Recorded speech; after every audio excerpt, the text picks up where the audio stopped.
Hi there, my name is Daniel Scott, and this is a video of my game prototype, along with detailed commentary about the design choices I made, why I made them, and what I hope to do with this prototype were to ever become an actually fully fleshed out game. With that being said, let's get started. I wanted you to regain consciousness a day later, as opposed to right after the crash, because I wanted the mystery effect of not knowing what events took place while you were unconscious, only that you see the horrific aftermath. This is a big part of Dead Space that I really enjoyed. You have no idea what happened when you walk through the Ishimura, which is the ship that the game is played in. You can only speculate based on the carnage left behind, which is the environmental storytelling that really captures the atmosphere and the horror more than just words could.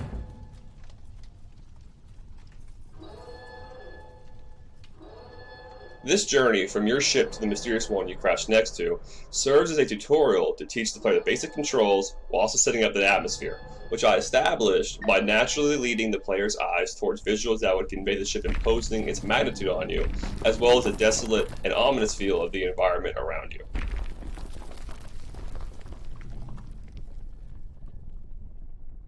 Like Dead Space, I wanted everything to be as diegetic as possible. Ideally, for a fully realized version of this game, I would have the CloneWare wrist hologram communicator that would display these widgets that you're seeing on the screen right now.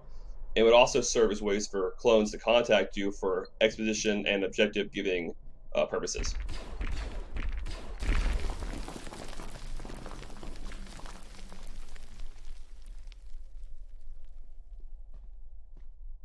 So for here, I am big on player choice and rewarding players that explore or test, everything out.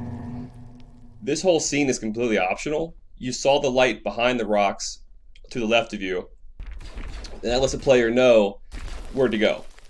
But if you're curious and want to shoot these rocks down and walk up to the edge, you can watch this scene unfold, which I feel adds to the horror of the situation. It adds more depth to the environment, and you finally get to see your first clone brothers and they're snatched from you. And it also introduces a very prevalent boss in the game.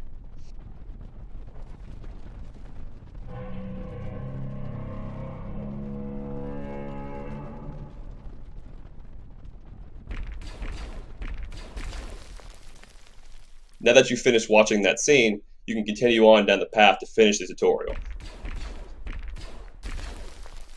Here's another example of a naturally leading the player's eyes towards a scene setup shot to convey the magnitude of the environment once again.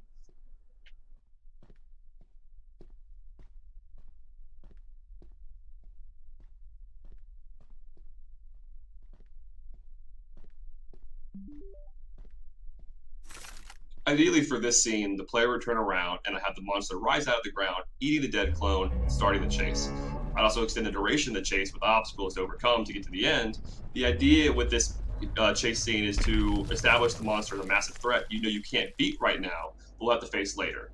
So after you make it to the cave, the tutorial section is concluded, the player now has a solid grasp of what to do, and is ready to face the horrors inside the spaceship.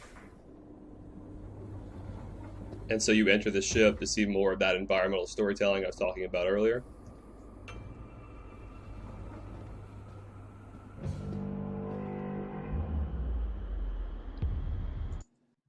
In the fully developed version of this game, the sand monster you ran from, otherwise known as the Grey Dragon, is one of the main bosses.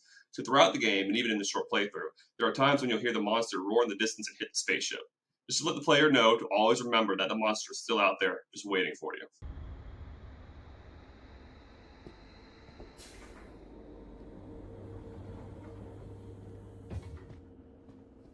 So for this scene, I was really inspired by Dead Space on how they introduced their enemies and how they dealt with scripted sequences.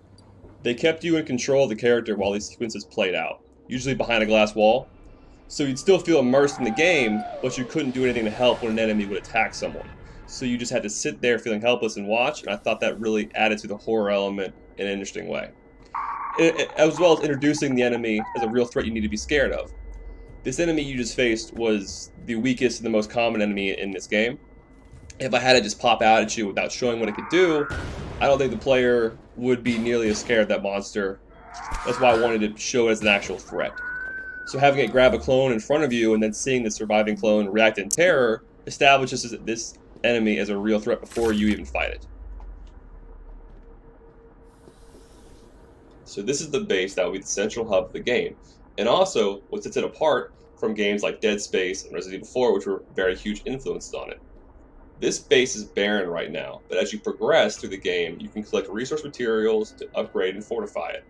After you finish the first quest you're about to be given by this clone, who we'll call the Engineer, you can come to him throughout the game and modify your base. A couple of upgrades would be properly barricading the doors and vents, sentry turrets to guard the door, and storage containers to place your resources in. You can also have the Engineer build you stations where you can not only upgrade yourself, but also clones you save throughout the game. But I'll get more into the clone saving aspect later. The point of this engineering clone character is essentially to be this game's versions of Dead Space main character Isaac Clarke, who's an engineer that crafts many things throughout the game. The reason that you as a player aren't the engineer is because I want you to feel as immersed as possible as a low-rank, basic, no-name clone. You're not an elite soldier, you're not a brilliant engineer, and you're not the chosen one. You're the clone we see get shot off to the side of the screen in all the movies. I feel like when you put players in that mindset, that will make the horror of this game feel really grounded, impactful, and more realistic. And it would be a new and unique perspective that players haven't really played through before. You can fight enemies and upgrade yourself throughout the game, yes, but you need help. You are a basic infantry soldier of a large infantry unit. You need the help of your fellow clone brothers, like the engineer, to build things for you, or the clones you save to go out on missions. This way is not only more realistic for the player, but also gives them a sense of camaraderie, emotional weight, and attachment to the clone brothers, all helping with immersion.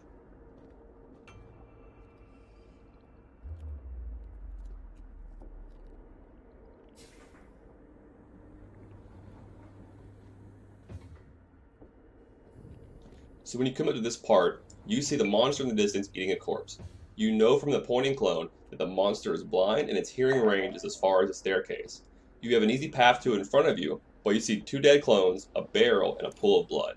So you know that will probably alert it. So that leads you to the path to the right, where you can go through stealthily to come up behind it. However, I'm big on player choice. If the player wants to take the intended approach and sneak through the path on the right while avoiding the noise triggers that will alert it, perfect.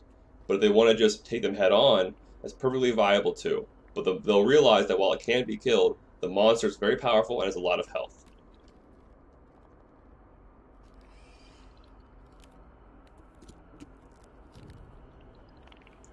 This stealth path is constructed in a way to naturally lead your eyes to this spot right here, where you get a nice view of the monster eating away at a corpse.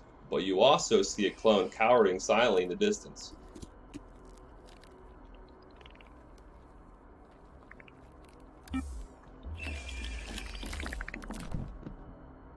So this is the clone saving aspect of the game I was talking about earlier. Throughout this game, you can save your fellow clones that are in hiding. Talking to them sends them to your base, and when you go back there, you can send them on missions to gather more resources, as well as send groups of clones that go on patrol sweeps to secure parts of the ship, which can actually have a tangible effect in the game as you play it. If their missions are successful, then some locations that you constantly revisit will have a smaller enemy presence. However, this is where the base building mechanic has a big effect in this game. Before you can rescue more than just his first clone, you need to have the engineer build up beds in order to house them. And before you send them on resource missions, you'll need to have a med bay built to heal them. And lastly, before you can send them on patrol sweeps, you need to have an armory built so that you can make them stronger. However, not only do you need to upgrade your base, you also have to keep it fortified and secure. If you don't keep up with the fortifications and by maintaining and upgrading them, then you risk your base being overrun by the enemies. When this happens, you'll get an alert from the engineer who's in hiding that your base has been taken over. And you have to go back there and clear the enemies out, only to find that all the clones that you saved that aren't out on missions are dead. You have to start over saving new clones. I want to stress, however, that this whole aspect of the game is completely optional. You only have to do the very first quest that introduces the mechanic to you. You can be heartless if you choose to do so and not save anyone. However, the moment you start saving more than just this first clone, your base is now at risk. And the more clones you have, the higher the risk, which is why resource gathering and base building are huge parts of this game.